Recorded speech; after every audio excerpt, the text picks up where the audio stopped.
ဒီကောင်မလေးကအတန်းထဲမှာမျက်စင်းတစ်စက်ခတ်လိုက်မိပါတယ်ဒါပေမဲ့နောက်တစ်စက္ကန့်မှာပဲသူ့ဘေးနားကလူတွေအကုန်လုံးကသူ့ကိုဝိုင်းပြီးစိုက်ကြည့်နေကြပါတော့တယ်သူ့မျက်နှာမှာတခုခုများပေးနေလို့လားဆိုပြီးဖုံးထုတ်ပြီးအမြန်စစ်ကြည့်လိုက်ပေမဲ့ဘာမှတော့မရှိပါဘူး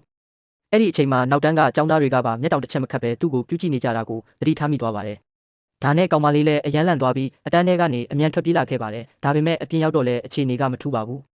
စင်ကြံလမ်းမှာဖြတ်သွားတဲ့အကြောင်းသားတွေကရောလမ်းပေါ်မှာဆက်ဖီဆွဲနေတဲ့ကောင်မလေးနှစ်ယောက်ကရောကလေးမြောက်ချီထားတဲ့အမေကအစဘသူတွေပဲဝါရီမှန်းမသိတဲ့လူတွေအကုန်လုံးကသူ့ကိုပဲအကြည့်မလွဲပဲစိုက်ကြည့်နေကြတာပါကောင်မလေးလည်းအရန်ကိုစိတ်ရှုပ်လာပြီးတငယ်ချင်းတယောက်ကိုဘာလို့ဝိုင်းကြည့်နေကြတာလဲလို့တွားမေးကြည့်ပါတယ်ဒါပေမဲ့တငယ်ချင်းကတော့ငါနင့်ကိုကြည့်မနေပါဘူးလို့ပြန်ဖြေပါတယ်ဘာတွေဖြစ်နေမှန်းမသိတော့တဲ့အဆုံးကောင်မလေးလည်းအိမ်ကိုပဲအမြန်ပြေးပြန်လာခဲ့ပါတယ်အိမ်ရောက်လို့စိတ်ပြေလက်ပြောက် TV ဖွင့်ကြည့်လိုက်တဲ့အချိန်မှာတော့ TV ထဲကတရုတ်ဆောင်တွေကပါသူ့ကိုလှမ်းပြီးစိုက်ကြည့်နေကြပြန်ပါတယ်ကောင်မလေးကတော့တကယ်ကိုထိတ်လန့်နေပါပြီနောက်တစ်နေ့ကြောင်းသွားတဲ့လမ်းမှာကောင်မလေးကကောင်းလေးတစ်ယောက်နဲ့ဝင်တိုက်မိပြီးသူ့လက်အိတ်ထဲကမျက်စင်းပလင်းလေးပြုတ်ကျသွားပါတယ်အဲ့ဒီကောင်လေးကမျက်စင်းပလင်းကိုကောက်ပေးလိုက်ပေမဲ့သူ့ကိုတော့စိုက်ကြည့်မနေခဲ့ပါဘူးအားလုံးကသူ့ကိုပြုတ်ကြည့်နေချိန်မှာဒီကောင်လေးကပုံမှန်တိုင်းဖြစ်နေတာကိုတွေးလိုက်ရတဲ့အတွက်ကောင်မလေးလည်းအပြေးလွှားလိုက်သွားပြီးယောက်ျားလေးတန့်စင်ကန်တဲ့အထီတောင်ရောက်သွားပါတယ်အဲ့ဒီကနေကန်တင်းကိုရောက်တဲ့အခါကောင်လေးကိုဘာလို့လူတိုင်းကငါ့ကိုစိုက်ကြည့်နေကြတာလဲဆိုပြီးမေးပါတော့တယ်အဲ့ဒီတော့မှကောင်လေးကသူ့အိတ်ကက်ထဲကနေကောင်မလေးရဲ့မျက်စင်းပလင်းနဲ့ပုံစံတူအတိအကျဖြစ်နေတဲ့မျက်စင်းပလင်းတစ်ပလင်းကိုထုတ်ပြလိုက်ပါတယ်